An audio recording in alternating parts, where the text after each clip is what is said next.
Hey everybody, it's Brian here from quantlabs.net. We got Shalom here to show you guys how to build a computer or a trading computer or trading server. Go ahead, Shalom.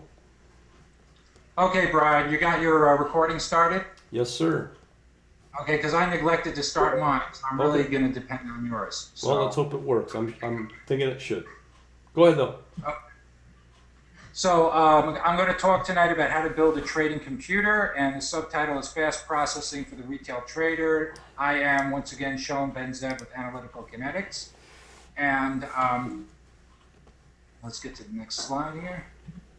Okay, when I say fast processing for the retail trader, I'm not talking about creating a low latency system for high frequency trading. If you've already gotten that far where you have your own high frequency trading box, then you've already done it. You've already done all the work in this presentation and probably even more. So this webinar, I'm not sure if you'd get very much out of it. But anyways, for everyone else who's trying to build an algorithmic trading system or an automated trading system, or just learn about what would be involved in building a trading computer, this webinar is for you. So the computer specification I'm focusing on is medium frequency trading, high frequency analysis. So I'd say medium frequency trading is 100 trades or less per day. Complex algorithms trading one or two assets. That's what we're going to be studying how to build the hardware for. And why one or two assets? First of all, if you have a whole portfolio that you're trying to optimize with PCA or some other covariance analysis, you're going to find that you're not going to have enough processing power in a retail home PC type box. You really need some commercial solution, which is going to cost you upwards of $20K or more. What I'm talking about here is building a box that you could build for about $3 to $5K. Easily. Also, I think that the only traders that can be successful are people who have traded assets manually and have a trading strategy that they're trying to automate. And I think the best way to become an expert is just trade one, two, maybe three things. I'd say one or two assets. I picked the S&P 500 and the VIX, and that's where I specialize on, and VIX-related ETFs and ETNs. Just an FYI there. Windows OS. Okay, so I'm not an expert Linux programmer. I have to confess, I'm not very good with Linux at all. So I'm going to concentrate on the Windows OS, and the hardware will be spec'd out to operate optimally on Windows. But I'm sure you could get a Linux system running on this setup as well. We're going to be discussing a hardware for signal generation and automated trading through a retail broker like IB. I'm not really going to discuss the signal generation too much or automated trading, but it's the platform for these type of activities, these type of jobs. Special thanks to Puget Systems, ecollegepc.com, and London Quant. All three of them helped me spec out a computer, and London Quant especially helped me with a lot of the nuances of the hardware. Okay. Just so you know, if you want to keep an eye on the chat box, we already got one question from Edwall. Seven or 10, either one. 10 I haven't played around with. 7 is very stable, but I think it's about to lose support by Microsoft. So whatever Windows operating system is the most stable, I think any Windows operating system will run on this hardware quite easily. I'm going to use quite a bit of RAM, around 32 gigabytes. So whether you're using Windows 7, 10, or Windows Server 2012, you should be fine. Hope that answers that. Okay, the first topic we're going to discuss is going to be motherboards. And the motherboard is really the heart of the system. If your motherboard is not expandable, you have the wrong type of motherboard, it doesn't support certain cards or certain basic high-speed components, then you're going to be stuck in slow land. I just trademarked that, Brian. You can't use it, slow land. Okay? It's important to have an extensible motherboard. Chipset. I researched many chipsets. I found that the Intel X99 chipset on motherboards that support that chipset is very expandable. That chipset and motherboards that support it are very expandable. And quite economical as well, to be frank. Memory. These motherboards support up to 8 DDR4 RAM slots, which it's important to have a lot of memory, especially if you're doing very fast analytics. And you want to keep a lot of metrics in memory, obviously, for the speed reasons. If the computer is going to be run all day as a server, then you would need ECC memory. For my spec, I'm using non-ECC unbuffered dual channel memory, but if you feel like you need to have a server because you're going to be running automated systems to be running 24/7, definitely check into Intel Xeon processors, which are the only processors that I know of to support ECC.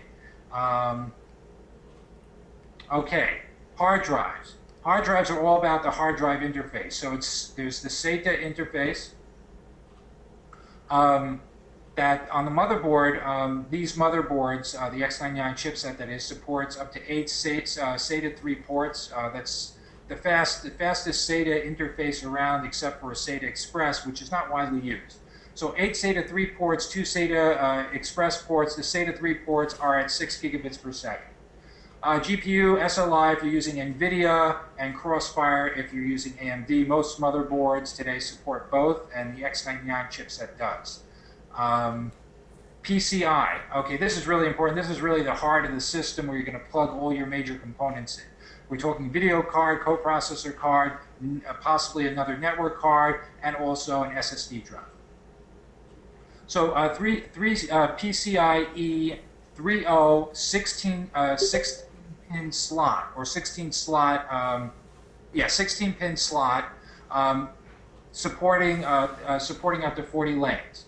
Actually, there's only there's a couple processors that support 40 lanes. The Xeon E7 supports 32 lanes, which is a disadvantage. We'll see later. But you want to make sure your CPU is supporting at least 32 lanes and perhaps 40 PCI lanes.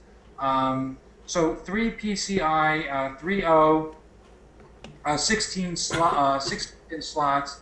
2 PCIe 3.0 and M.2 slots. We run at 23.6 gigabits per second, or about 4 gigabytes per second. So you could see why you would want to use PCI Express 3.0 and not 2.0 or 1.0. Those are a lot slower. I mean, 4 gigabits per second, you're not going to have so much of an I/O bottleneck. CPU, looking at CPUs that have an LGA 2011-3 architecture or compatible architecture with the Intel Haswell E and Xeon CPUs. USB ports, you can never get enough USB ports. I found I have a Mac Mini with 5 or 6 USB ports, and I find it's really not enough. So I'd say 8 to 10 USB 3.0 ports would be optimal. Network, at least 1 gigabit per second onboard LAN port, and perhaps a second PCI card. That's 1 gigabit per second as well. Sound, sound is probably the least important for a trading system, but you want some kind of alerts perhaps. So onboard motherboard, onboard sound, whatever the motherboard provides. The motherboards that are upscale today, like the Intel X99, a lot of them support 7.1 Dolby Digital surround sound on the motherboard itself, so you really don't need a card, if you think about it. I mean, it's probably movie quality stuff there, and you certainly don't need that for trading. Just so you know, you got 4 questions just popped up. Well, thank you. Let's see. Thank you, Brian, because I've been more focused on this. How do you want to handle it? I'll take a quick look at them. Let's look at them now. So, solid state drives, George, I'm going to get into it later. CPU, what about Skylake? Someone mentioned Skylake. And overclocking is important. That's why you can't really overclock a Xeon chip. You need something like an i7 Intel processor. Skylake, I don't think is as good as the Haswell E. The Haswell E, I think, is a better chip with more threads and faster, more cache. You want to take a look at the specs. I took a look at Skylake. Skylake looked like it didn't have many threads. It didn't have many cores, rather, and didn't have a lot of smart cache. So you really want to think about whether you want to use that. It's cheaper than the Haswell E, that's for sure. Can these motherboards have more than one CPU?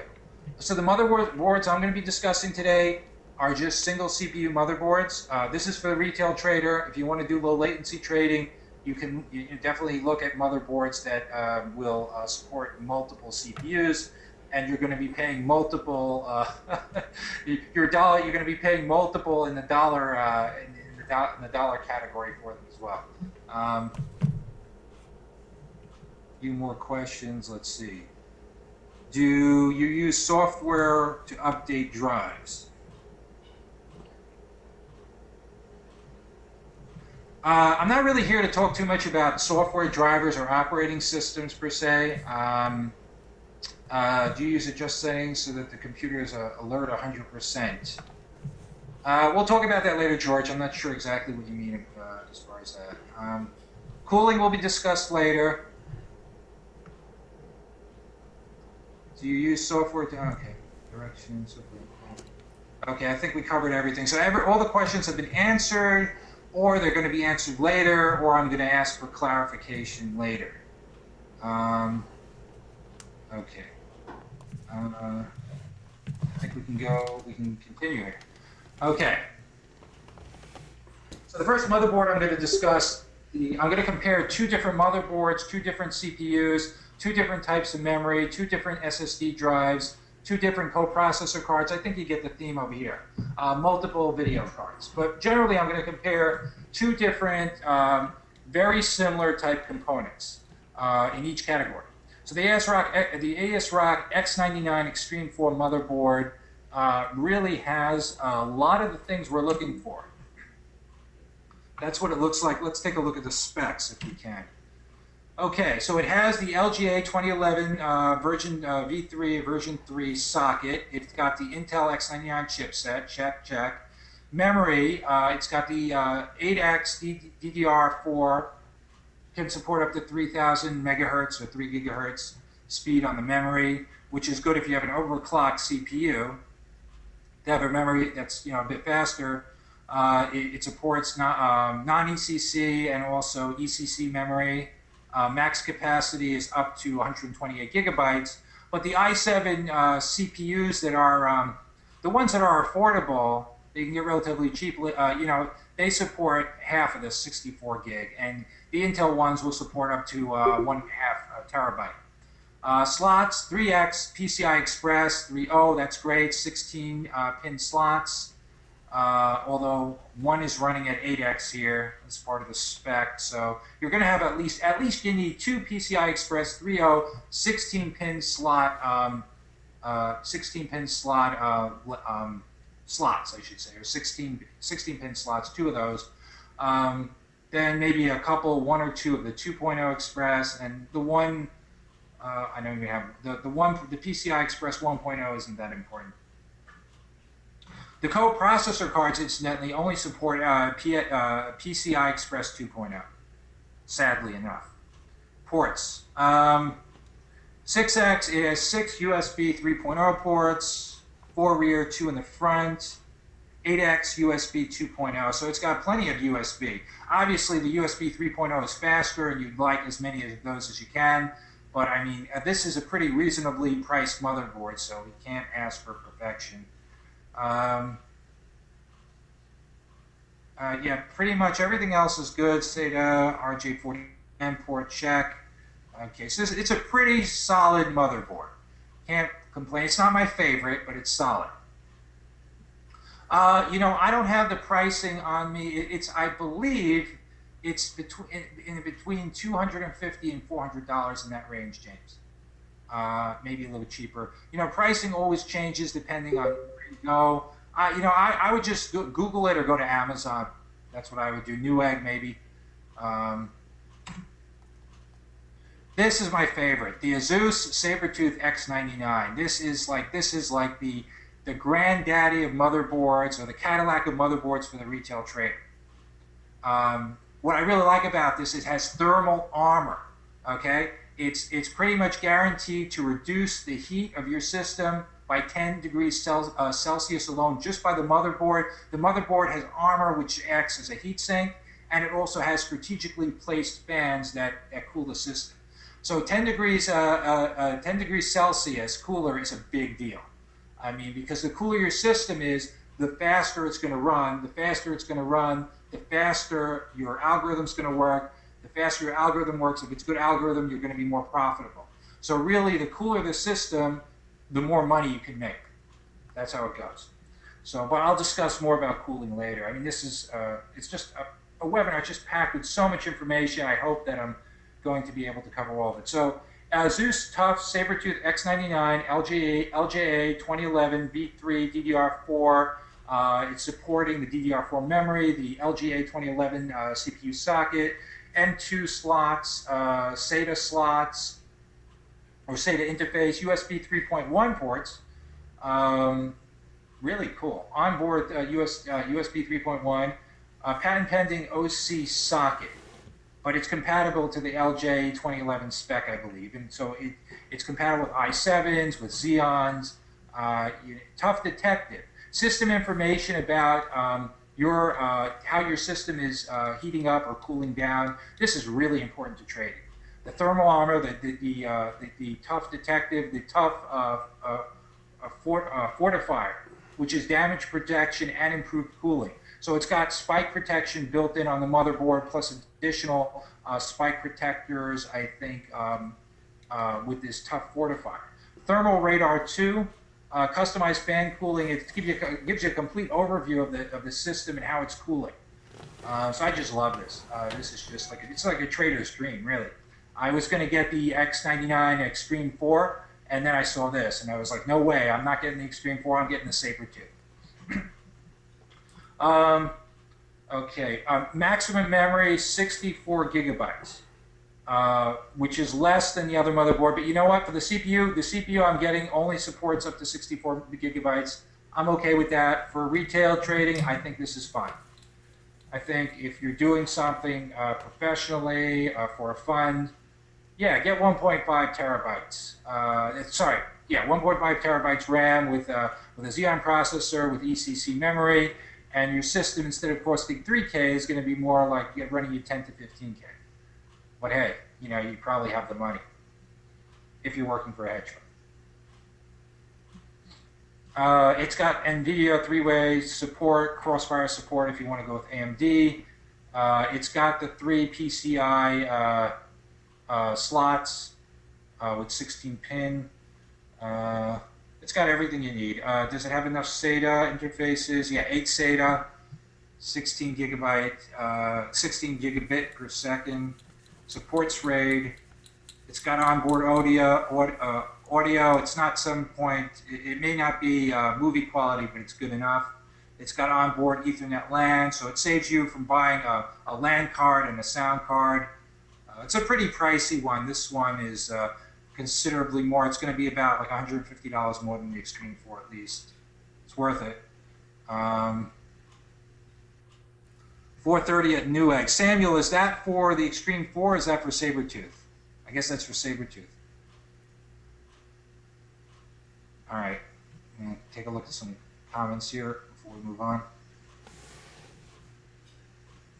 Yeah.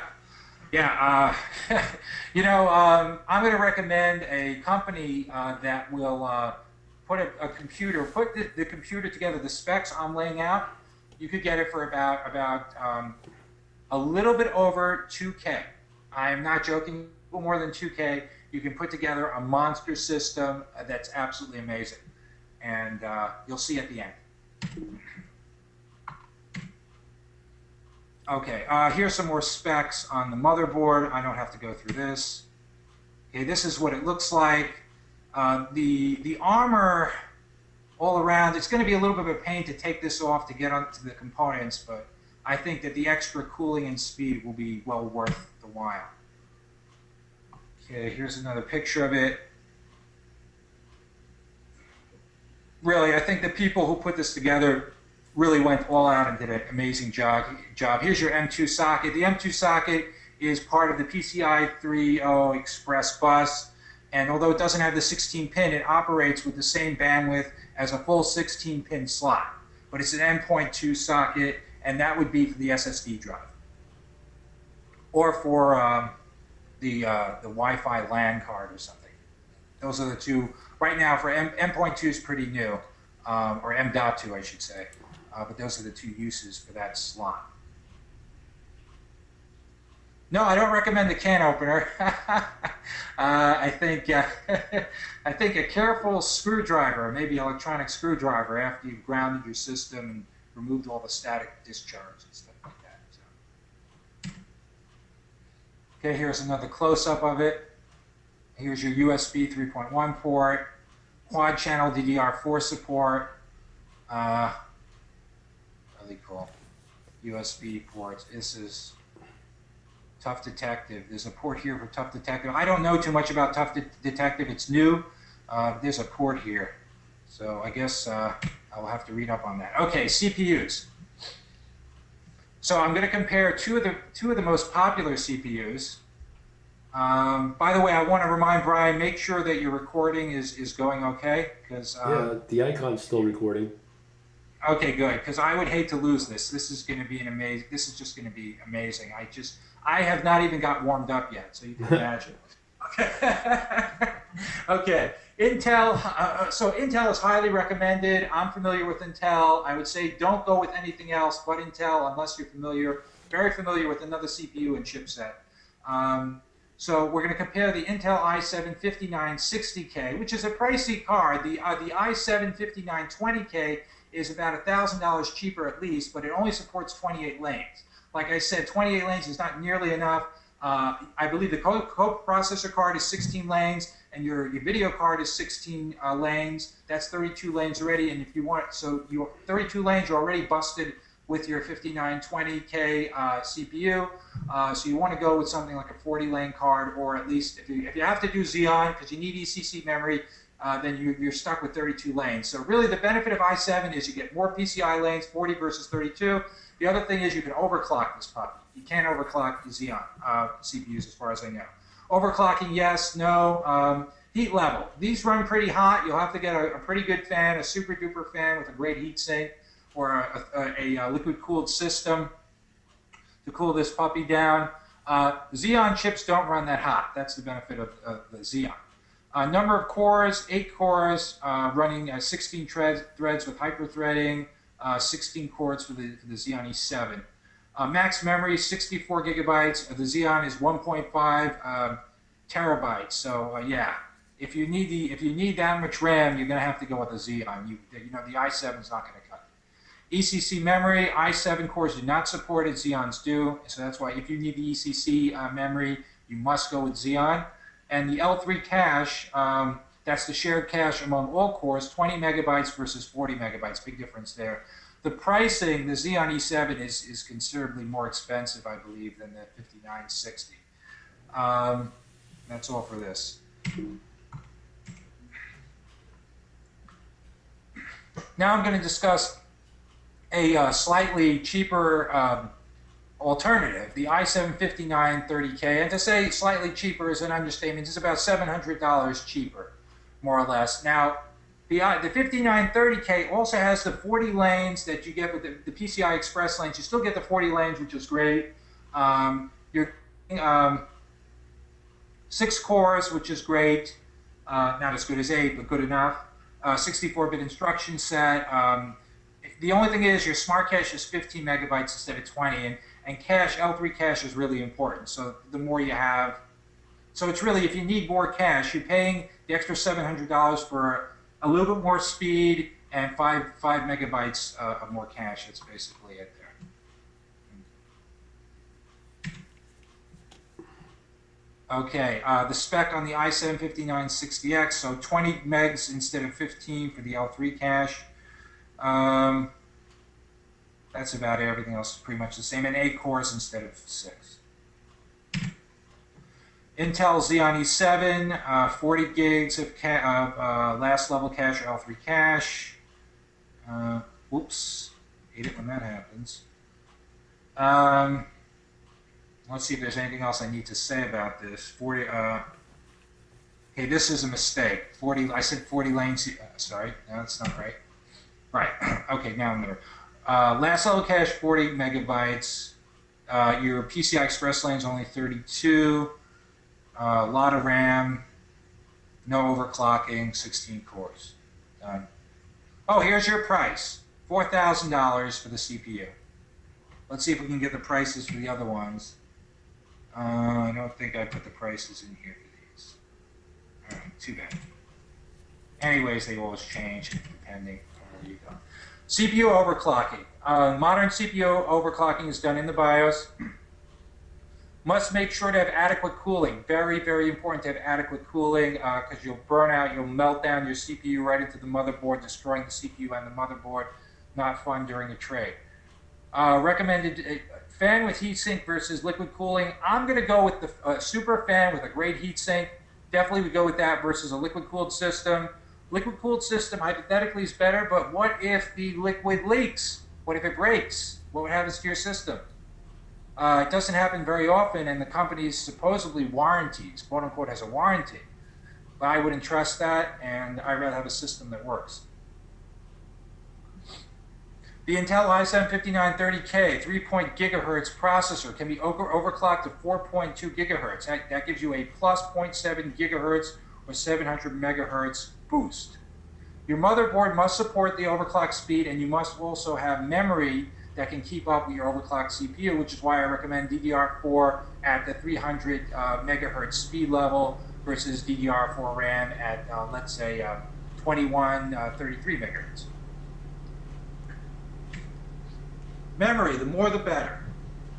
There's DDR3 16 megahertz, which I really think is too slow, especially if you're going to overclock your CPU. Definitely go with DDR4 24 megahertz or possibly 3000 megahertz. This may be overkill, but the amount of money you'll spend from going to 2400 to 3000 megahertz is going to be maybe $100. I think it could be, perhaps.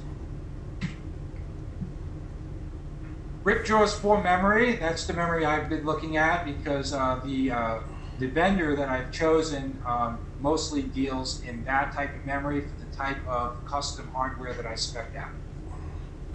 It comes in 8 gigabyte modules. It's a dual channel kit, it's not a 4-channel. I'm not an expert in memory, it's non-ECC, it's unbuffered. And I think the wattage is relatively low wattage. And we'll talk about wattage when we get to the power supply. Okay, the benchmark for the G-Skill Ripjaws 4 DDR4 3000 megahertz speed memory is right here. It's ranked 1. It has one of the highest rankings, read, write, mixed. The latency is very good as well, very low, 15.9 milliseconds. 58.9 milliseconds. It has it at yellow, I mean, so maybe it's not the best, but I think it has a high rank. This benchmark is saying that it's pretty decent. And I'm using ram.userbenchmark.com. You might use your own site, that might be better. The G-Skill F4 DDR4 2400 megahertz has a rank of 1 as well. The latency seems to be a little bit, it's higher. The latency is definitely higher, 72.6 milliseconds, which is why the 2400 megahertz, you would expect it to have a higher latency because it's going to be slower, obviously. Let me just compare. Actually, the read and write throughput of the 2400 seems to be greater at 45.9 gigabytes per second versus 36.7. That's interesting, but the latency is a lot higher. We're talking about like 20% higher, so but the throughput is also higher. So I don't know. It's not comparing. You're not comparing apples to apples exactly because you have a higher throughput with more latency. Very interesting. PCI Express, the hard system. The PCI Express bus is the backbone of the system. Video card, 16 PCI pin slot, or times 4. We're talking 16 pin. Coprocessor card also 16 pin slot, I believe. PCIe 3.0 SSD drive. That's what you want to get. You don't want SATA, you don't want SATA 3. You want PCIe 3.0 Express SSD. That's going to be the fastest. Otherwise, you're really going to have an I/O bottleneck. 8 PCI pin slot. There you go. That's all you need for that. The PCI networking card is a 4-pin, and with that I put it in the PCI 2.0 or 1.0 slot. You don't need a 3.0 express port for your networking card. For everything else you do, obviously. Hard disk, SATA 3 interfaces. There's the 5800 and the 7200 regular platter mechanical disk drive. Forget those. In a few years, they'll crash, and there will go your entire system. Forget it. SATA 3 SSD. Yes, they're faster boot times because you don't have to initialize the PCI lanes. So you're actually slower than a PCI 3 Express SSD interface drive. But for booting, this could be faster. The speed is going to be 3x spindle disk at least. PCI 3 interface, Express interface, SSD, it's called the NVMe 1.1 interface. It's got the slowest boot time. Well, slower compared to SATA 3, but you do have to initialize the PCI lanes. That's what makes it slower. So that's the bummer. So maybe you want to have a SATA 3 SSD to boot up on, put the OS on that, and then when you're running your algorithm, you run it off the PCI 3.0 Express SSD. The BIOS is programmed to look for SATA interface first. There's two reasons. The PCI lanes have to be initialized, and also your BIOS is programmed to look for SATA first. You might be able to change that in the BIOS to look for the PCI drive first. So the lanes still have to be initialized. SATA Express, comparable speed to PCI Express 3.0, maybe, I'm not sure. It's really fast, but it's not widely used in use. So pretty much, I think you'd have a hard time finding well, you'd have motherboards that support it, but I don't know if you'd get a good deal on it because they're not mass produced from what I've seen. Could be wrong. Okay, we're going to compare two different SSD drives. The SSD, the Samsung 950 Pro MZ VKV512. This is the one I'm looking at. This is the one that's really exciting. It's got some heat management issues, but it's blazing fast. This doesn't seem to be anything faster. Sequential read is up to 2,500 megabytes per second. Okay, digest that, 2,500 megabytes per second. That is fast.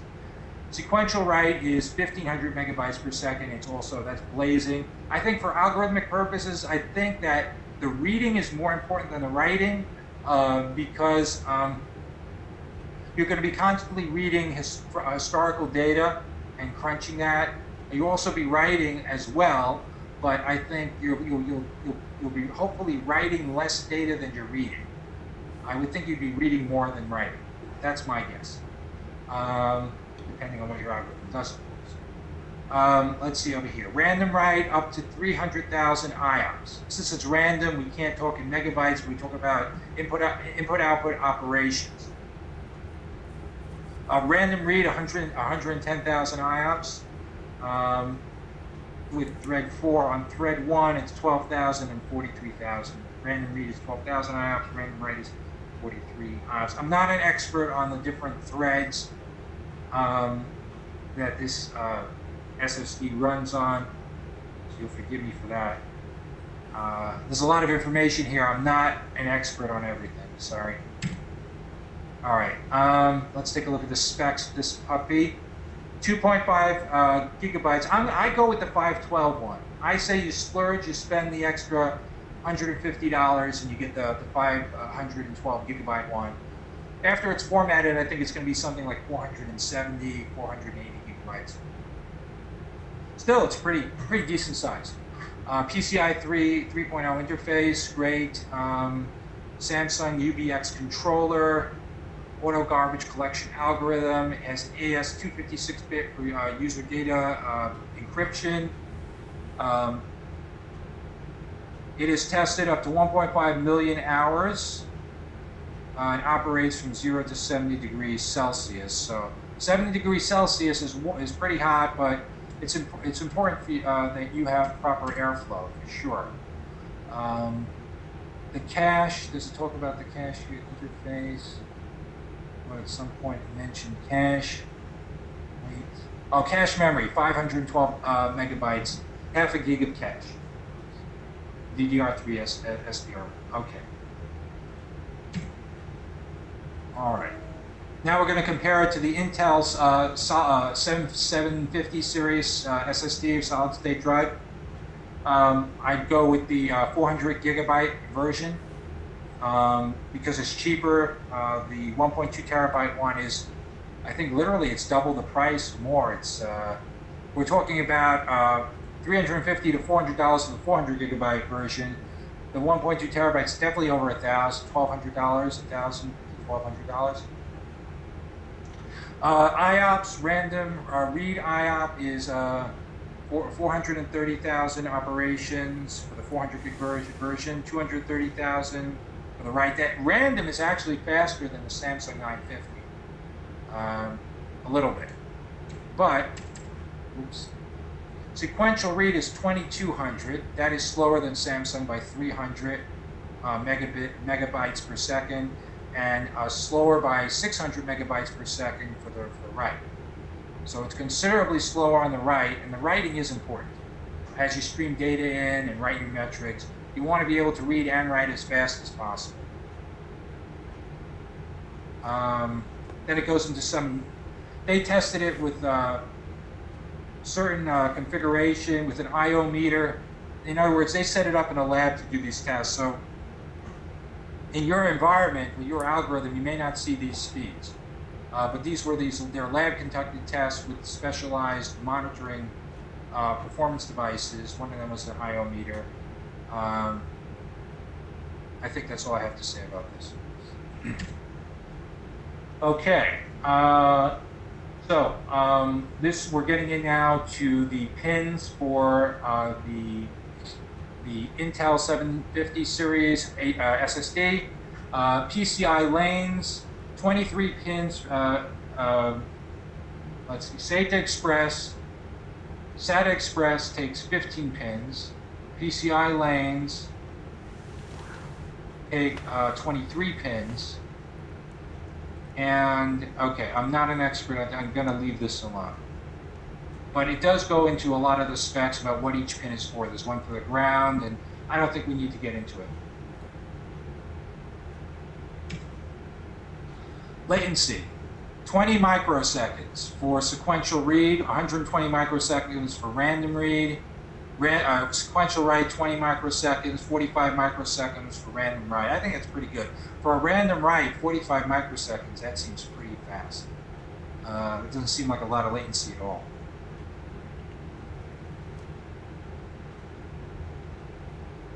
It takes about 10 seconds to initialize the first I/O completion. From power on to first I/O completion, about 10 seconds. And a reset is about 15 seconds. I think that's reasonable. Okay. Side-by-side comparison. Let's look at it. This is the battle between Samsung 950 and Intel 750. Capacity, 512 gigs compared to 400 gigabytes. Interface, PCI Express 3.0, 16-pin slot versus both support. Well, actually, this is PCI Express 3.0 16-pin slot for the Intel 7 system. This has a comparable thing. It's M.2 slot. That's what it uses, but it's comparable. It's the same speed as the PCI Express 3.0 16-pin slot. Cache 512 megabyte. I could not find anything in the Intel documentation on how much cache it uses. So I left it blank because I'm not going to guess. Sequential read, 2.5 gigabytes per second to 2.2 gigabytes per second. Sequential write, considerably faster, so 1.5 gigabytes per second to 900 megabytes per second. And then we get into IOPS. The write, or the random write, considerably better for the Samsung. Random read also, well actually random read, the Intel 750 has the advantage with the random read. Latency, I think they're comparable. This is what I found in the spec, 0.2960 without a unit. This is 20 microseconds. Data security, AES, 256-bit for Samsung. Didn't find any information on the 750. Warranty, 5 years, 500 years. I wish. 5 years for the Samsung 950 or 400 terabytes written. 5 years for Intel 750, assuming 70 gigabytes written per day. So the advantage is clearly for the 950. They're both about the same price. I think 950 might be about $50 cheaper. You're getting more RAM. You're getting an interface, the M.2, which is equivalent in speed. The interface is a wash. So there's a draw here. This wins. It wins in capacity. 950 draws with interface. Cache, at least we know how much cache. Read it wins. Write it wins. Sequential read and write we're winning with 950. And random write we also win with the 950. We lose on the random read and possibly latency, a little bit of latency. But the warranty is really good. I'm definitely going with the 950. People who have also swear by the Intel 750. There's some people who just like Intel, but I think this is a cooler one. This runs pretty hot. You're going to have to maybe have an extra fan to cool it down. That might be the really big downside. Yes, George, like I was saying, under optimal conditions. So you can expect that the specs are going to be not. They should be close to the factory specs, but probably not the same exactly. All right. SSD testing. So the 950 was tested with the Crystal Disk Mark 5.0.2 software, testing software, and random measurements was done with an IO meter 1.1. So yes, I mean they have their own software and specialized environment to do the testing. Intel 750 was used IO meter. I discussed that already. All right. All right, I'm not going to get any more into this. Okay, the next piece, the video card, right? You want to be able to see your screen. You want to see your charts update in real time, right? A chart that's updating 2 minutes late, or, you know, you're not seeing things quickly enough, alerts, stuff like that. So you want your video card to be decent. You don't need a video card for the top of the line, you know, first-person shooter or latest PC game, but you want something fairly good. So onboard RAM on the card, I'd say 2 to 4 gigabytes. I think 2 gigabytes on a video card is enough from a trader's perspective, unless you're going to do heavy Monte Carlo on the card. I'll discuss that later. Memory clock. 5 gigabits per second, pretty decent, I think. Memory interface, GDDR3 or GDDR5. I would go with GDDR5. It's got more channels. It's got 4 channels, I think, instead of 2, I believe. But it's a newer interface, and newer usually means fast. Memory interface bandwidth, 128 or 256-bit. Don't go with anything under 128-bit interface, I would say. PCI bus, you want something that's going to support 3.0 Express. CUDA cores, at least 500. You could do some good Monte Carlo simulations with that number of cores. If you really want to get an expensive cards, there are cards that the Telsa X, I think, is up to 5,000 if you need it. Okay, GDDR3 versus GDDR5. I'm not an expert in video interface specifications, but let's give it a shot. The GDDR5 graphics card has a 73.6 gigabyte per second bandwidth. The GDDR3 has only 25.6 gigabytes per second. So you know, we're talking triple the bandwidth, triple the throughput basically per second. So yeah, I think that explains it. That's why you want to go with GDDR5. There's a formula for computing the bandwidth based on your GDDR type multiplier. So it's memory clock times your bus width divided by 8 times the GDDR type multiplier, and that equals your bandwidth in gigabytes per second. The GDDR type multiplier is 2 for GDDR3, and like I said, 4 for GDDR5. I said channels before. It's actually a multiplier. Okay, but it is 2. I mean, and 2 for the 3 and 4 for the 5. Division by 8 in order to change from bits into bytes. So if you wanted to do a calculation, you have 8 megahertz memory clock times 128 bit bandwidth divided by 8 times 2. I don't want to go through math. It gives you 25.6 gigabytes per second. And then the GDR5, the calculations here, but it's coming out, no need to go through it, it comes out to 73.6 gigabytes per second. Okay, let's look at some video card specs. I don't even think I'm halfway through this presentation. Workstation cards. I'm getting a workstation. I consider it a workstation. I think all these cards can work fine with workstations. I think that workstations are more data processing than graphical. I shouldn't say that. If you have a data processing workstation, you don't need a very fast top-of-the-line video card. If your workstation is for CAD, designing, simulations, graphics, yes, then you. So it depends what the workstation's for, I should say. Okay, we'll start with the GT720 card. This is a nothing card. It's a $49 card. Why is this card $49? 192 CUDA cores for one thing. A clock speed of 797 megahertz. It doesn't even have gigahertz speed. 1.8 gigabits per second memory clock.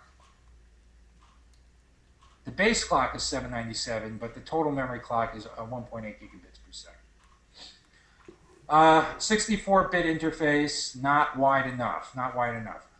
Supports DDR3, GDDR5. It's surprising that it supports the modern interface, given that it's a really crappy card.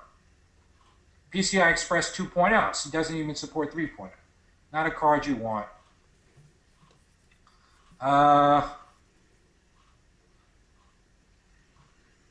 300 watts, okay.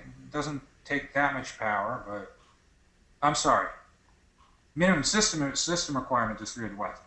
The card takes 19 watts. Why does it take 19 watts? Well, slow speed, very low memory, very few cores. Okay, let's get out of that one. That's a nightmare.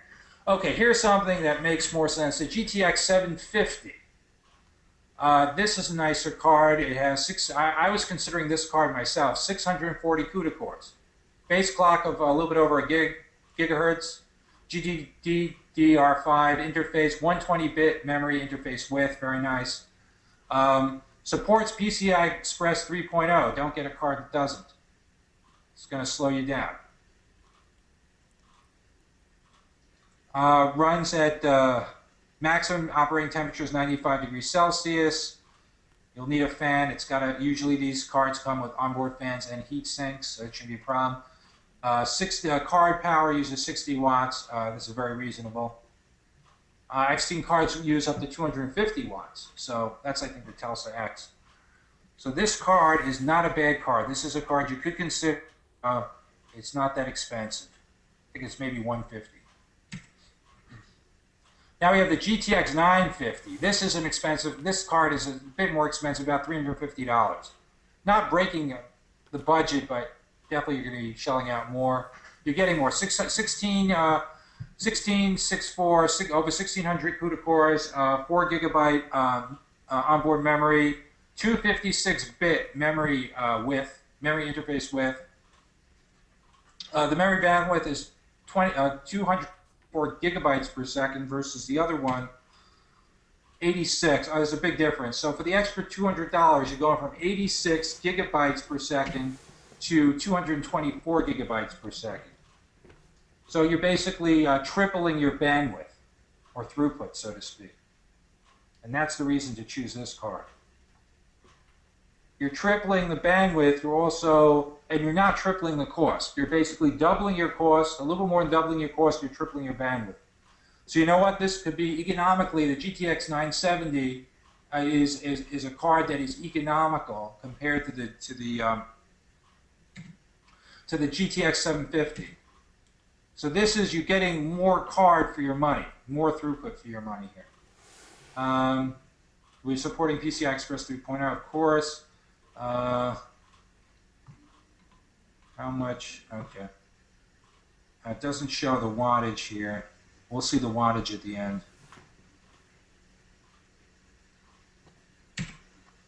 Okay, and just for kicks, I threw in the GTX Titan X card. This card is between $1,000 and $2,000, at least. Okay, you got 3,000 CUDA cores, memory clock running at 6 gigabits per second, 12 gigabytes of onboard video. Very cool. Base clock at 1 gigahertz. Interface, 384-bit interface. That is massive width. Memory interface width is 384-bit. Memory bandwidth, 336. Really, if you have the money, this is the card. PCI Express 3.0. Man, this is amazing. Play the best games with this too. It uses about 250 watts, I believe. That's all I have to say about this. The thing is, for the money, I don't think you're really, for a retail trader, the Monte Carlo you're going to do, I don't think is going to be so intense that you need a card like this. I think the GTX 970 or even the GTX 750 is fine. Coprocessor cards. Okay. Coprocessor cards, the ones that I looked at are by Intel. They have 57 to 68 Intel Xeon cores. L2 cache is about 30 megabytes per core, versus the video card has about, I think, like a few K per core. Let me see if we can see how much cache do we have per core with these video cards, which is why you can't use these for backtesting, because you're pulling in, you can only pull in a little bit of data at a time. With the coprocessor, with the Fion, the Intel Fion coprocessor card, yeah, the cache is massive. 30 megabytes is massive. It's more than the Intel i7 Smart Cache has. The thing is, does it say how much cache we have for core? I remember it said it somewhere here, and I'm not finding it now. All right, maybe I have it in the later on in the comparison, but I think it's only several K. I don't even think it's 1 meg. I think it's just a few K. Because there's so many cores, maybe 4 to 8K per core, 16K maybe. So it's really nothing. So that's why you want these. Now, the price for these cards is from $200 to $400 on the passively cooled ones. Actively cooled with the fans is $2,000 to $4,000. They use PCI Express 2.0 pin slots. Sadly, they haven't evolved to use, they haven't advanced to use the 3.0 Express slots. Power consumption is 300 watts, which is the consumption of entire system could be 300 watts. This card uses that. If you're using a passively cooled card, you're going to use even more wattage on the fan. So the fan to cool, it's going to be probably another 20 watts, or 10 to 20 watts, just to have that high-powered fan going to cool it down. There's a nice article by Puget Systems if you want to go and spec out your own system that has customized cooling for Fion cards. They specialize in that.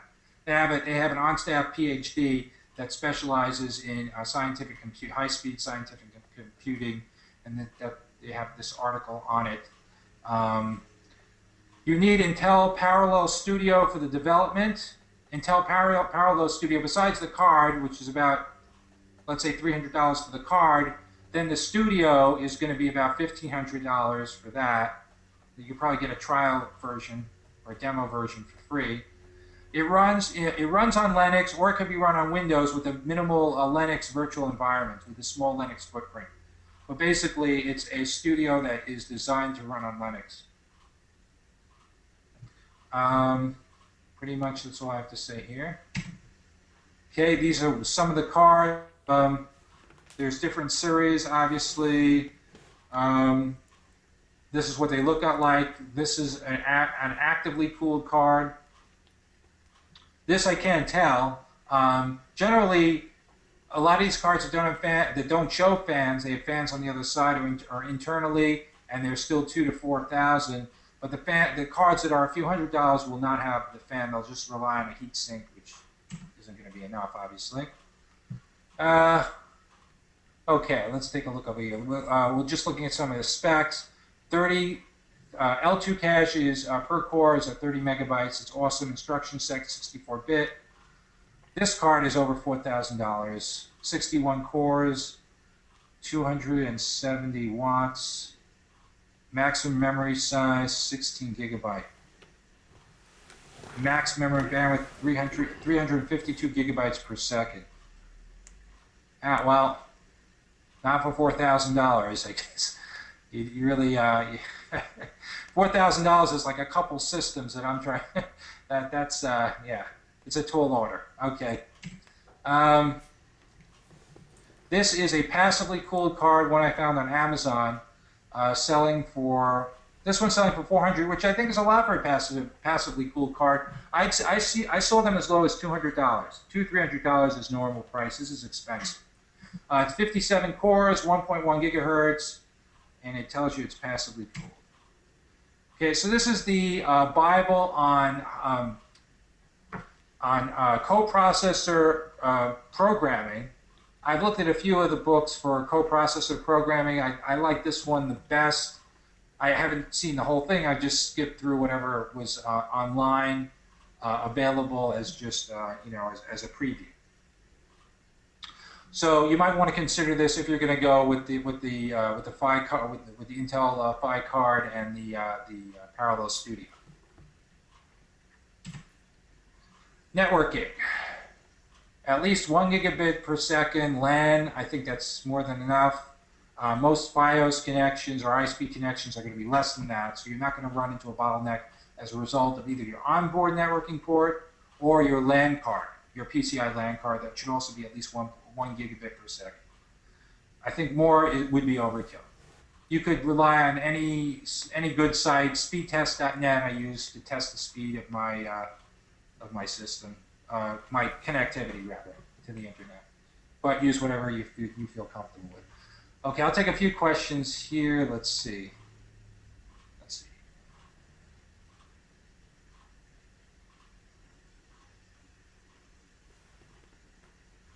Okay.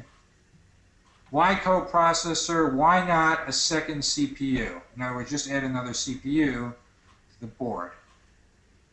See that one. So, well, because you only get one extra you have one CPU, which is about 8 cores or maybe 16 cores if you have a Xeon. First, you need a motherboard that can host a second CPU. That's expensive. That's going to be another, maybe $300-400 there on the motherboard, perhaps. Then you have to pay for the CPU. With the other CPU, you're going to get anywhere from 6 to 15 cores. Sorry, 6 to 16 cores. But that's what you're going to get is 16 cores. Over here with this card, you're getting up to 60 cores. So which is better, 16 or 60? I don't know. I think you'd be better off with the card. Yeah, I agree with you. Mine is for CAD. So if you're using CAD, get the GTX 970 at least. You don't have to go with the Telsa. I would go with the GTX 970. I think 4 gigabytes. Onboard video RAM with 1600 CUDA cores should be enough. NVIDIA Quadra Pro. Fastest speed is limited. Yes, that's true, George. Your chain is only as strong as your weakest link, for sure. Curious about what trading platform is good. Adam, don't know what that question is about there. You'll have to expand on that. Okay. Let me continue here. Okay, we spoke about networking. Computer case. I would say get a larger case. I would say you need a case that's going to fit the size of the motherboard. So when you're getting the motherboard, go with a custom vendor. I wouldn't buy the components myself and put them together unless I saw the components, because you may get a motherboard that doesn't fit into the case. Unless you get the exact dimensions. You're very clear about what the dimensions of your motherboard are versus the case. So if you go with a vendor that's going to put it together for you, they're going to let you know if your motherboard doesn't fit into the case. Now the next option is get a case that fits the motherboard. This also is not optimal because you want extra room for airflow. I would say get a case that is larger than your motherboard, considerably larger, maybe 10%, 20% larger than the motherboard. The larger case will give you better airflow. Better airflow will give you a lower temperature in the internals, the CPU, the motherboard, everything, all your components should be running smoothly at a lower temperature, which means they'll be running faster, which means hopefully better algorithmic performance for you and more money. 2 case fans, you want one in the back and one on top. You want to suck the air out the back and you want to blow it out the top generally. Thermal readout for the internal case, ecollegepc.com, which I do recommend. That is my vendor, and they provide a thermal readout that you could mount on your PC case, or they'll mount it for you for about $45. Dust filters on the case air intake side, so that's the front. So air is coming in through the front, it's blowing out through the back. You need dust filters on the front and on the bottom. Since you can suck up a lot of dust from your floor, even if you keep it super clean, you're going to be sucking up dust from your floor because the top fan is going to be blowing air out the top. Quality heat paste for the CPU. Yes, there is paste you can get for your CPU. I don't know how effective. Thank you for reminding me about that, George. I didn't discuss that in this webinar. As inclusive and comprehensive as this webinar is, I didn't discuss thermal paste for your CPU. But yes, you can put that on, especially if you want to overclock it. It's a good idea to get a good thermal paste. Yes, periodically blow out your system. Get one of those good air blowers, those little cans of compressed air to blow out the dust out of your system.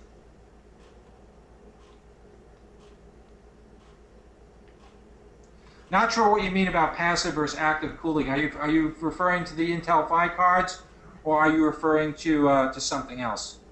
Because I only discussed passive versus active cooling about in the context of the coprocessor cards. Get a case that fits one. Yes, that's true. The NVIDIA cards are long. I'm going to suggest a case that really covers all your bases. You won't have to worry about that. I have researched what I think is the top of the line, most kick-ass case ever seen on the face of the planet. So I think I'm going to have you covered there. So Adam, you have hardware now. What? Well, you know, this webinar is about building the hardware, the trading computer. Once you have the whole computer set up, then, you know, it's another webinar. It's multiple webinars. You need to understand trading. You need to understand algorithmic development. You need to understand a lot of different things. But I'm going to go into some of the different ways that the hardware will help you in your trading, and that will be a little bit later on in the webinar.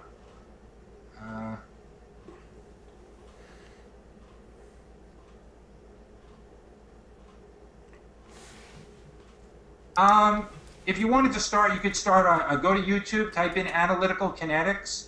That will bring you to my YouTube channel. And from there, I have a whole bunch of videos on getting started with trading. I cover algorithmic trading and strategic trading, strategic and tactical trading.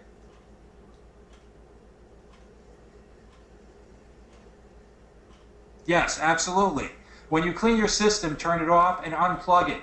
If it's plugged into an active socket, the motherboard is still alive, even though it's shut off. The motherboard still is having current going through it. You want to unplug your system. Okay, shut it off, unplug it. Then you want to make sure you ground it. You have static protectors. You remove the static charge. And then to be very careful not to build up a charge. Don't do it on carpets. That's all I can say. All right. Okay, this is the case. This is the R5, Define R5 Titanium. This is the case. It's got one supersized fan in the back. It's got multiple bays. It's got about 10 to 12 bays in the front. It's got dust filters. It's strong. It's sturdy. I can't find fault in it. It's the right size. It's got vents. It's got filters. It's a strong case. I think it's all steel. Just couldn't find anything wrong with it. It looks like that dream case. Yeah, sounds like a J. Okay. Airflow and heat management. Okay. Air should have plenty of room to flow through the case. That's why you get a bigger case than warrants by your motherboard. A large case, wiring is neatly tied back behind the components. Another reason you want to hire a vendor is you want to have them tie up your wiring from the components, from the hard drives, from the video card. All those wires going around can interfere with the airflow. You want them tied neatly so that the air can flow in an even way, distributed throughout the system, cooling off all system components. Right? So you don't want any wiring to interfere with the airflow.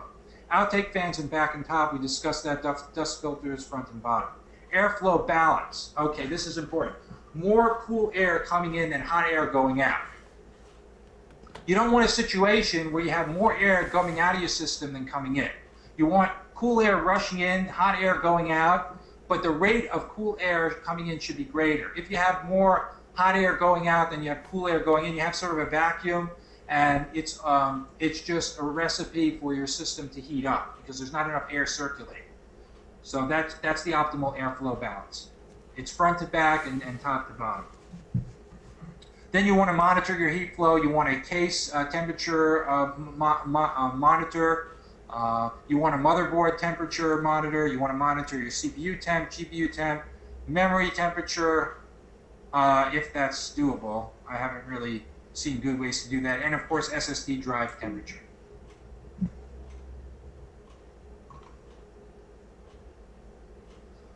Battery backup. Yes, battery backup. I actually don't mention that. I mentioned power strip. I don't think I mentioned battery backup. Good point, George, battery backup.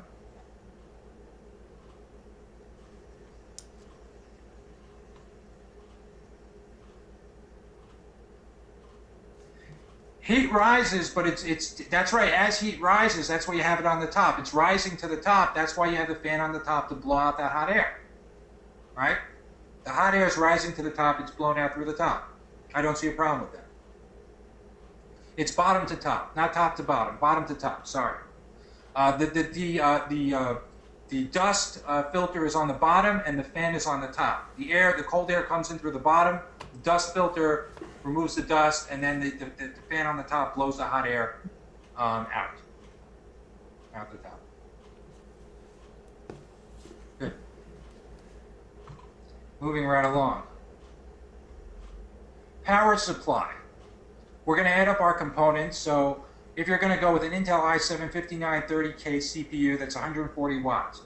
I went with a Hyper 2012X CPU fan, that's 4.5 watts. NVIDIA GTX 750 video card, that's 60 watts. Samsung Evo 950 PCIe 3.0 SSD at 9 watts. Intel Xeon Phi coprocessor card at 300 watts. Coprocessor fans, I put in 20 watts. I budgeted 20 watts for that. G-Skill Ripjaws DDR4 3000 megahertz, 32 gigabyte RAM at 10 watts. Estimated peak at 10 watts. Memory generally doesn't use a lot of wattage. Case fans, another 20 watts. That comes out to a total of 563.5 watts. Now, battery backup a must with SSD drives that will wipe out with a voltage spike. I agree. You should get a battery backup. They're kind of annoying because at some point the battery runs out, and then you have this annoying beeping. So you're going to have to replace the battery periodically. But yes, definitely have a battery backup. And it's my bad for not mentioning that. Thank you for bringing that up.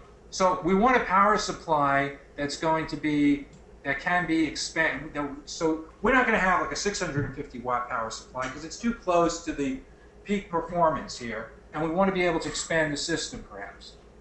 Upgrade it to like a more of a, go from the GTX 750 to a Telsa X, which is another 200 watts. So we want to have extensibility on the power side. So the EVGA Supernova 750 watt power supply is something that I recommend if you want to keep your system around between $2,100 and $2,100, $2,400. The EVGA Supernova 1000 watts, that will for sure do it. As far as it's going to give you all the power you could ever need. It's probably overkill. Go for that if you want it.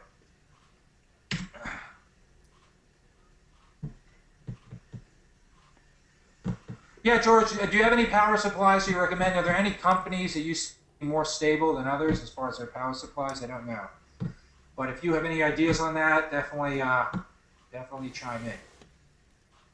Protect motherboard. The motherboard itself should have voltage spike protection built in.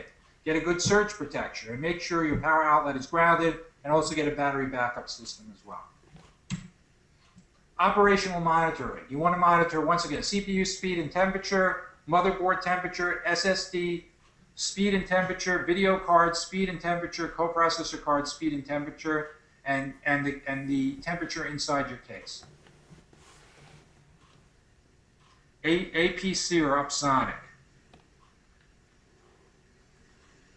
Does anyone know anything about EVGA? Is that any good? What do you guys think about that? Because that's what I'm considering. You guys have any idea? All right, thanks, George. I'll take a look at that. Thank you. George was kind enough to supply us with a link. I/O bottlenecking. Okay, so I/O is a tricky subject because you never have enough I/O bandwidth. You always want more, so the more the better. So I/O is basically listed like this. L1 is the fastest. That's basically your core dedicated cache. L2 is your secondary core dedicated cache, and your L3 is your shared core cache. That's the fastest memory. L1 is the fastest, L2, and then L3. Then you have your actual RAM memory as far as speed. Then I/O goes down from there. Then your PCIe 3.0 SSD is going to be the next fastest in terms of I/O. Then the SATA 3 SSD. Then SATA 3 regular hard disk. And then network. For network, an ultra-fast cable, FiOS service, 1 gigabyte. Okay, 1 gigabit PCI card. We've discussed that several times. Don't the battery backups have some capacity? How much is needed for the system? Battery backup, you know what? Get one that has the most power. You know, battery backup. You do need a battery backup with the same capacity as your system. So if you're running a 750 watt system, you want to get a battery backup that's at least 750 watts, obviously. But you know what? You may not need it. You could, well, continual 750 watts. But you could double it if you want to.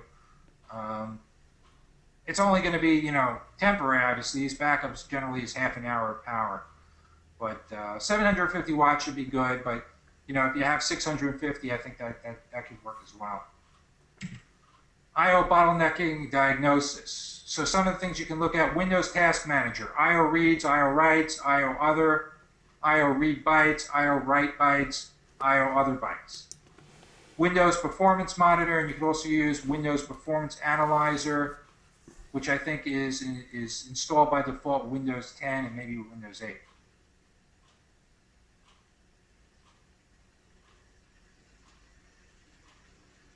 That's true, yeah. You don't use all the power that the power supply can give you. That's right, George.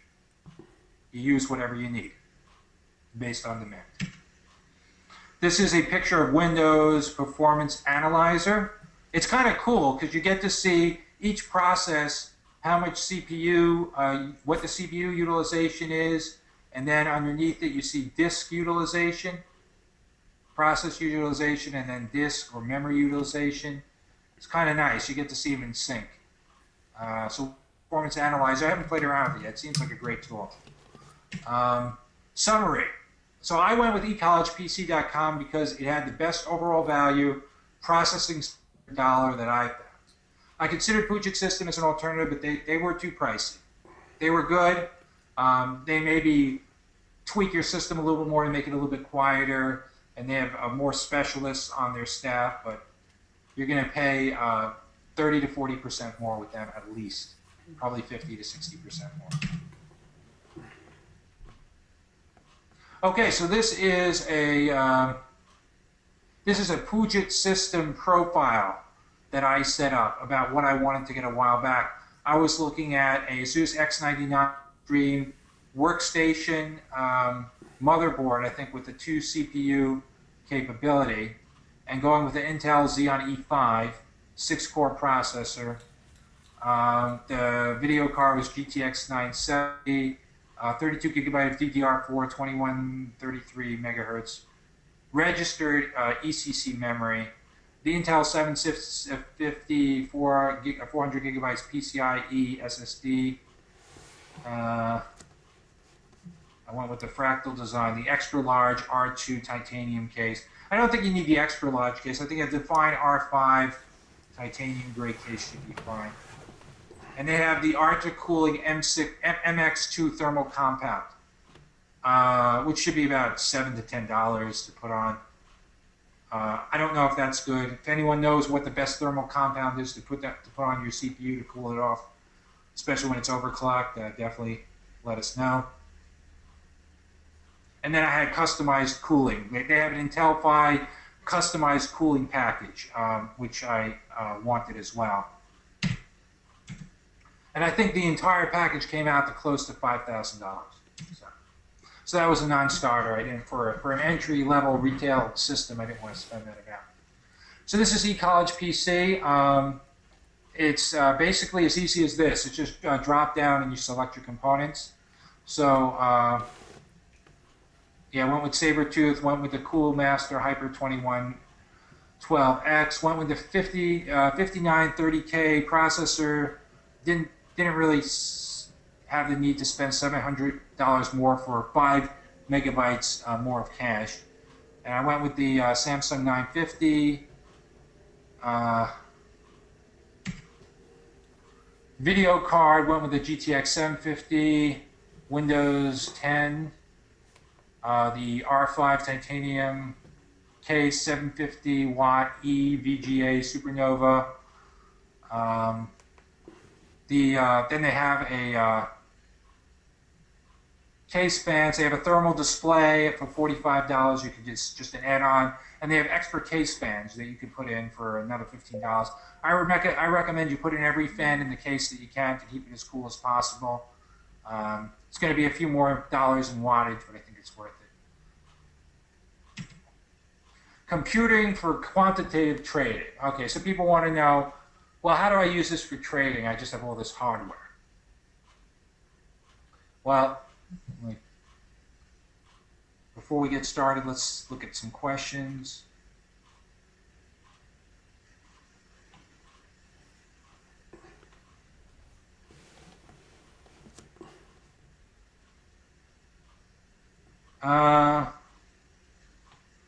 Read up on things to stop the system using okay. All right. Computing for quantitative trading. SSD and memory speed is the most important. You want to keep your I/O bottleneck to a minimum. Next is processing power. CPU, GPU in that order. The cooler the system is, the component or a system or component, the faster it is. The GPU CUDA for Monte Carlo, there's very little cache per core, so you only want to use GPU's CUDA programming for Monte Carlo, not for backtesting. You'd use a coprocessor card for backtesting, as we discussed, because there's more cache per core, 30 megabytes or 30.5 megabytes. All right, let's move on.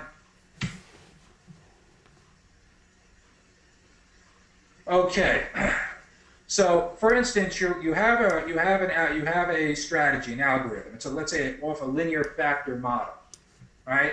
So we have our components, we have our random variables x, z, and u. This is idiosyncratic risk. This is your normal risk based on normal distribution, and this is the total random variable, total risk. You have your coefficients alpha and beta, and then you have these other factors. Market shift, loading, residuals. So all this is going to be loaded into memory, which is why a lot of memory is important. And you want it fast, because you want to move these parameters around, calculate them, transfer them, save them. You're going to be just moving them from place to place. So they're going to be going CPU, the GPU, memory, SSD. So you just want to be able to move these things around as fast as possible. So the estimation part, the time series, has an estimation window that's historical. Then you have decision time. Now you have your decision about what trade. You put the trade on here, and then you model the trade in progress as it develops until you end the trade by selling off your asset. This is your investment horizon where the trade ends. Decision time, trade starts, investment horizon, trade ends. Just give you an idea of why the memory and the I/O bottleneck are issues.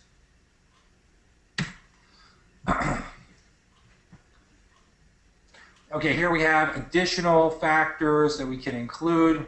We can put in a fitness target. This is more computation, more memory, more space on the SSD drive. System idiosyncratic modeling simulation.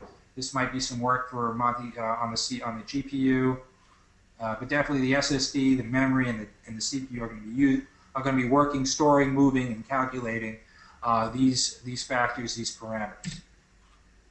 Questions to ask when building an algorithmic trading system. I'm building a system.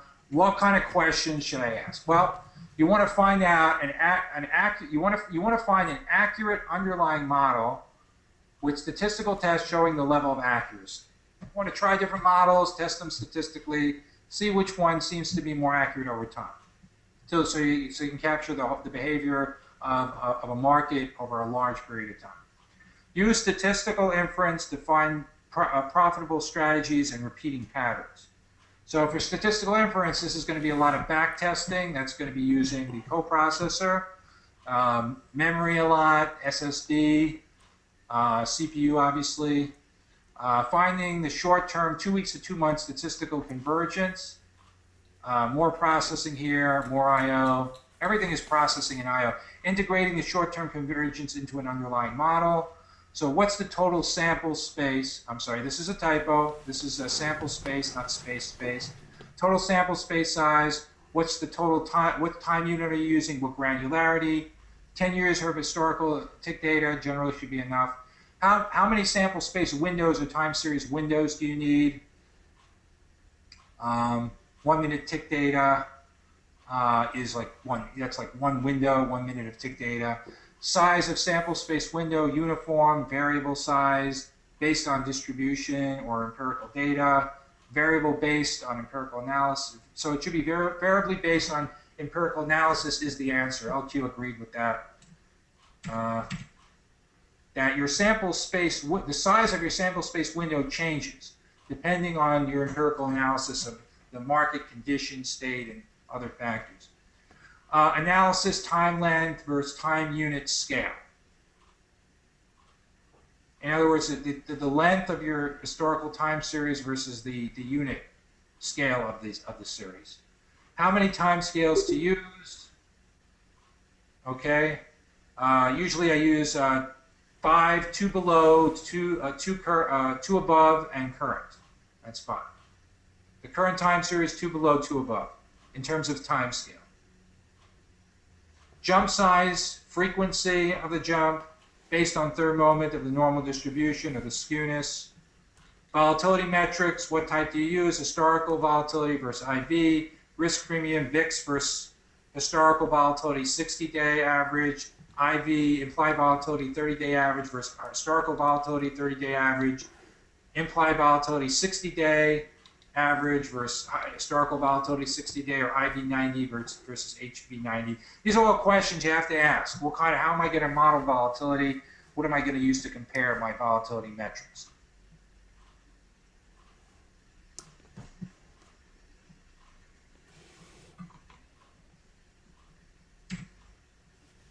Intratrade volatility metrics attract the trade in real time. Intratrade moments.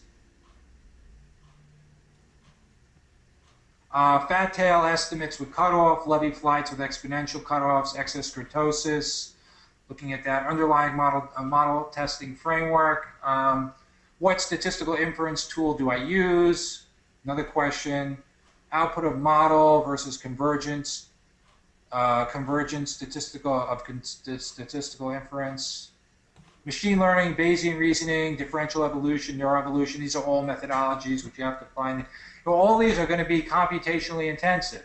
So you're going to have to pick one, probably. Yeah, you don't want to do Bayesian reasoning, differential evolution, neuroevolution. It's too much. I would say go with Bayesian reasoning. That would be my pick, but you decide for yourself. I'll pick one. Methods for finding short-term statistical convergence. It's going to be computationally intensive. Choose one. How to integrate short-term converged parameters into underlying empirically tested model with specified level of accuracy. Another question. How to modify the underlying model into a parameterized model for inputting converged coefficients. How to find true moments. Start with martingale, standard Brownian motion, normal distribution moments. Expectation of profit usually starts at 0. You have the mean, the average P&L, average drawdown. Variance of profit, normally 1, normalized to 1. The standard deviation is what you look at, volatility P&L, volatility drawdown. For skewness of profit, which starts at 0. So the standard profit, the mean of a normal distribution starts at 0. The variance of a normal distribution starts at 1. And the skewness of a normal distribution, once again, starts at 0. The kurtosis for normal distribution is 3. So there's different things. There's expectation of profit, variance of profit, and variance of profit, skewness of profit, which will start at 0. You have to model things like the jump size, jump frequency, what the jump P&L is, or the amount of P&L contributed to by jumps, the jump drawdown, kurtosis of profit, kurtosis P&L, kurtosis drawdown, fat tails, black swan model. Standard model versus underlying model using the default parameters. So basically, how does the standard model compare with the underlying model that you see empirically in the market versus the normal distribution model? Underlying model with default parameters versus converged model. Then you look at the default parameters for the underlying model versus a statistically converged model and compare those. You see here why processing is very important. I mean, this is all so intensive. That's why I suggest use 1 or 2 assets to model with the system. Standard versus default versus converged models. Compare first 4 moments, components of P&L in 4 moments. Extreme smiles for short-dated metrics suggest jump model. Adding jumps to current models is awkward. At least 3 more parameters, jump free. Okay, I think we've beaten a dead horse with that. Okay, trading metrics. So this is stuff you're going to keep in memory, hence the 32 gigabytes. So we have average P&L, average drawdown. Volatility of P&L, volatility drawdown. Skewness P&L, skewness drawdown. Kurtosis P&L, kurtosis drawdown, and max drawdown, which is basically your max drawdown. Then you have your raw moments. You have the standard moment mean, which is 0, variances, which is 1, 0 for skewness, and 3 for kurtosis. Defaults, moment 1 through moment 4 defaults based on empirical analysis, and then converged. So this is short-term updated empirical analysis versus what you see historically once, like a snapshot, versus the standard model. P&L scaled moment. So here we go, P&L factor. You have a P&L factor and you scale that by your standard moments.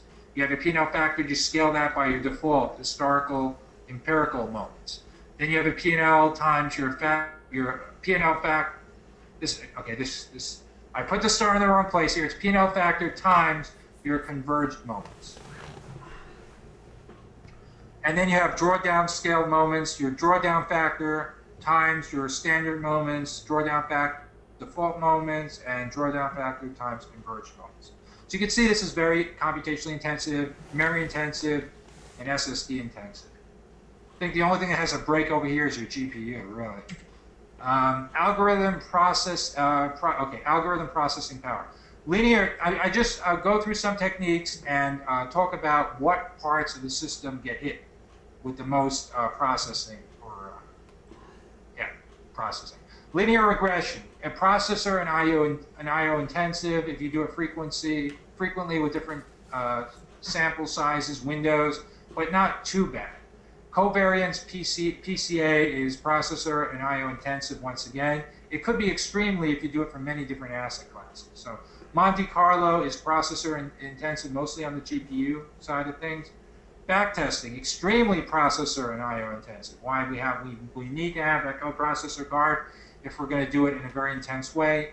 But if you have a CPU with 6 cores and you only have 1 or 2 assets, you might get away with just using a CPU. It's not going to be as fast as you would have if you had the coprocessor card. Nonlinear regression or symbolic regression, extremely processor and I/O intensive.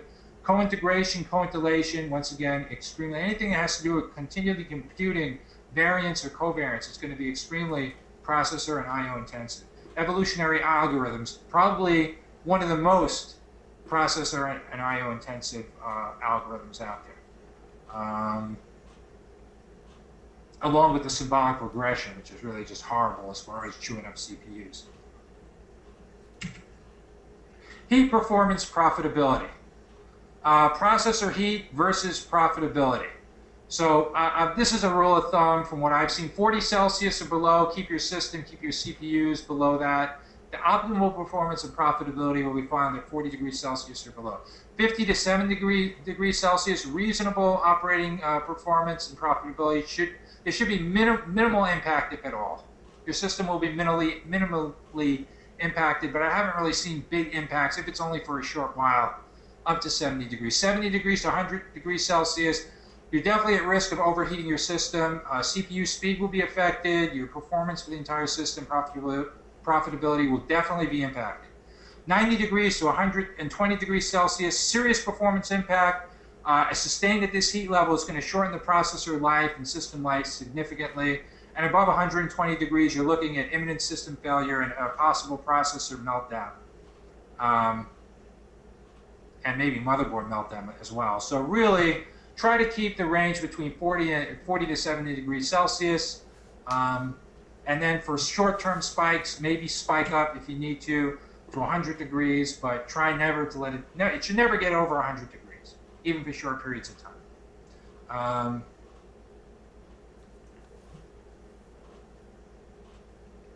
Actually, this should have been 70 to 90. This should have been 100 to 120. I wonder if I had an updated version of this presentation now that I'm seeing all these mistakes. All right, that's it. Thank you. I hope you guys learned something, and I'll take questions if anyone has any. Thanks, Shalom. You're welcome, Brian. Any questions for Shalom?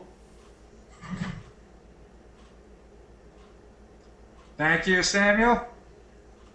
I really put everything into it. I had almost everything into it. The only thing I forgot to mention was the thermal paste for the CPU and the power backup.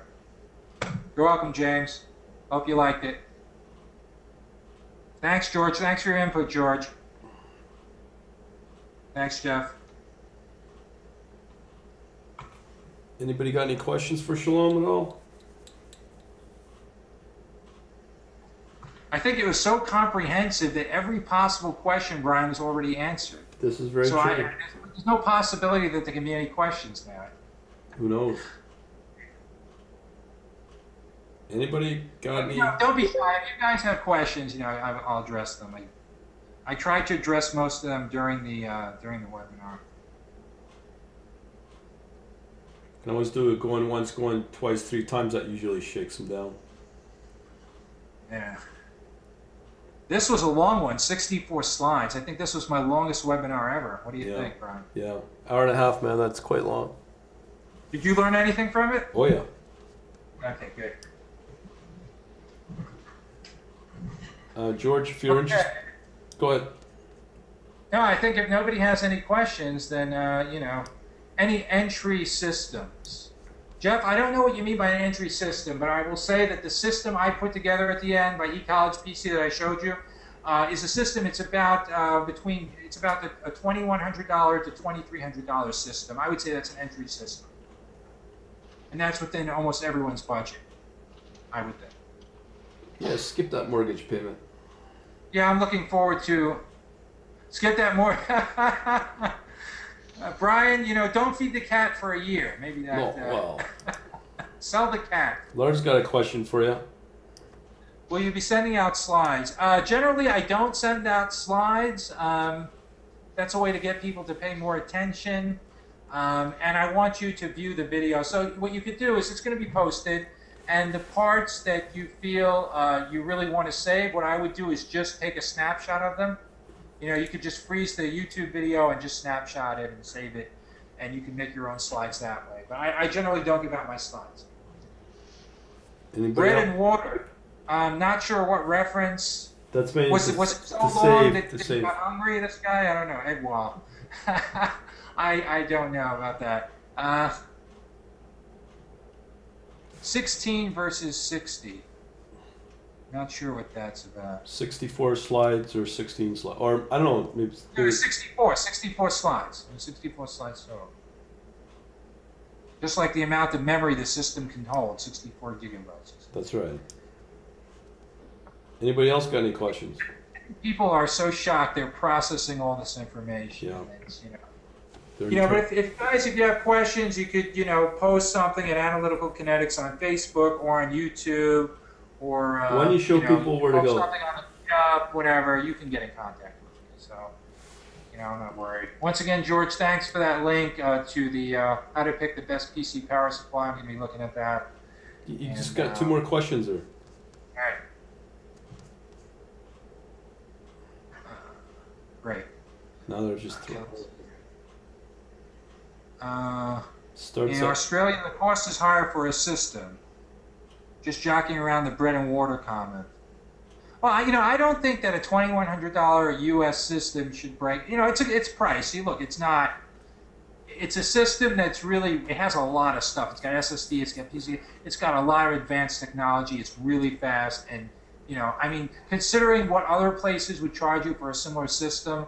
You're looking at this is a system that you could probably find other places for $7,000 to $10,000. So, it's very reasonable. But obviously, buy bread and water first. That's a priority. Food is always a priority. There's a question about from George, I think. I know. How long do you run your algorithms? There you go. Yeah. Okay. No, I use mostly for signal processing. They don't run very long, not days or weeks. We're talking minutes, hours, but not days and weeks. The difference between 2 CPUs and a coprocessor. Well, it's not. You could have 2 CPUs and you could have a coprocessor if you wanted to. The coprocessor has 60 cores. 2 CPUs is going to have. Let's say you get 2 i7 8-core CPUs. You're going to have 16 cores, that's 32 threads. If you have a 60-core coprocessor card running 2 threads, you're going to have 120 threads. So that's the difference right there. So 32 versus 120.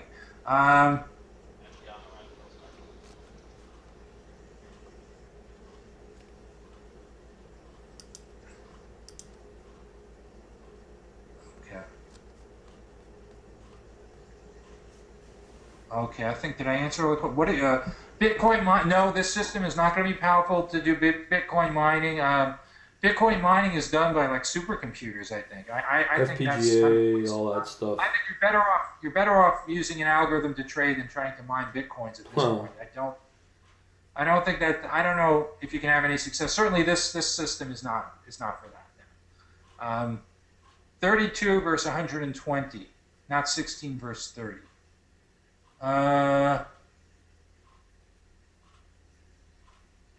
Right, 32 threads versus 120 threads. That's what I said.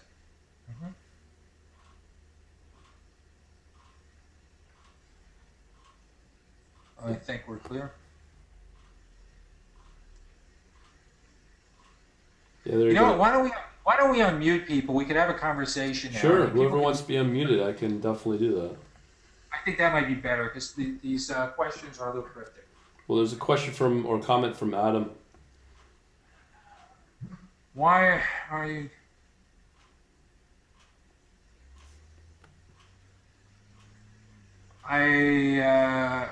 Well, it's not really offloading to the cloud. It's using a third-party broker to do the trading. Because the retail traders need to trade through a broker. They're not going to trade right off the exchange. So you're going to the broker's system, I don't know if it's in a cloud or where it is exactly, but that's why. This is fast processing for the retail trader. Maybe if the webinar was entitled ultra low latency processing for the high frequency trader, then I would say yes, co-locate your box, go right up against the exchange, trade right off the exchange, with a premium broker, and then it's a different thing altogether. So. The retail trader does not have access to really co-locate very well. Retail traders generally have one box or two boxes they're trading at home. If you're co-locating already, you're like a semi-professional. I don't consider that retail per se. Although maybe some people would consider it retail. The economics of cloud co-lo versus building your own. Well, I think it's cheaper to build your own. That's what I think. I think colo will be faster, but it'll be a lot more expensive.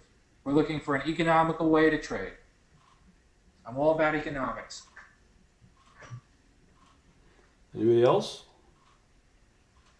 If you co-locate, it's like $500, let's say it's $300 a month rent to co-locate with everything, with all the fees. So that means that after about half a year or so, you basically have the value of your PC. After 7-8 months, maybe a little more than half a year, basically you've already paid for the PC.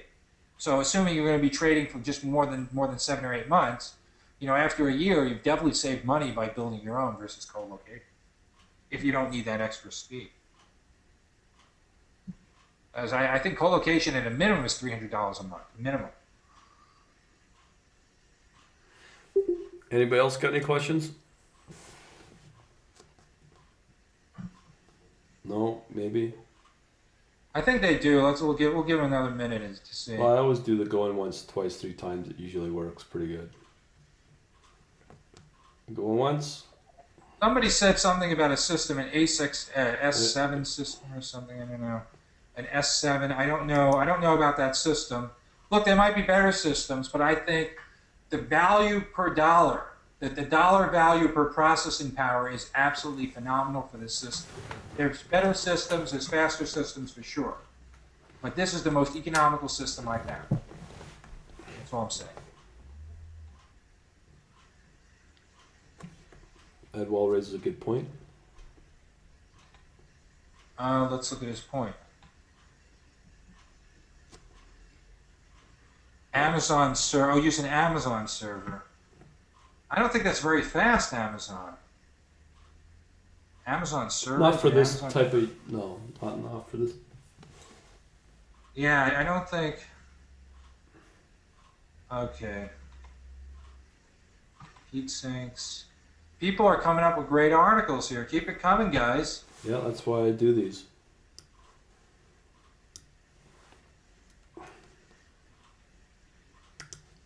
You do it for the articles. Here, I thought you did it to promote your company, but who knows? No. I'm just kidding with you, Brian. I know. B&H, Sabretooth. See, now that we have some time, I'm looking at all these different links here. It's pretty cool. That's why we do this. What? Anybody else got any questions at all? Comments for Shalom? Or if you have interesting links, put them in too. Yeah. I mean, you'll be able to serve this server up in 110 volts, no problem. 110. You mean 110? Yeah. It should. My outlet is 110 volt outlet, 120 volt outlet. It's more about how many watts can I generate. I generated with this outlet. I can generate up to 1600 watts of power, and my refrigerator uses a few. The lights use 180 watts about. So I'm looking at using 750 watts. I think I have that. Oh, okay. If I was looking at using 1200 or 1300 watts, I would have a problem. I might blow a circuit out there. So, yeah, I'm going to be okay. I was under the impression if you don't use the right voltage, you can fry the system. Well, these are boxes that are made for American, outlets. So, yeah, if you're using a European style outlet, they use like 220 volts or something. Yeah. Yeah, might be. Yeah. No expert here. I'll ask them just to make sure. I mean, pretty sure. Here's something about the paste. I'm just gonna have to Well, I'm capturing them as I go. capture all the comments. That's what we do. That's the way to do it. Or even better. So how is your video recording going? Just don't tell me that you lost this, please. No, it's still going. All right. You know what I'm going to do? The only problem I found is that your GoToMeeting control panel seems to have gotten in the way of my first webinar a bit. You know, it was hard to see because you had the panel. Yeah. Did you move the panel out of the way, or is it? Well, your whole full presentation's working. You know what? I'm going to stop the recording right now just for safety's sakes. Yeah, please Okay. do. Hang on here.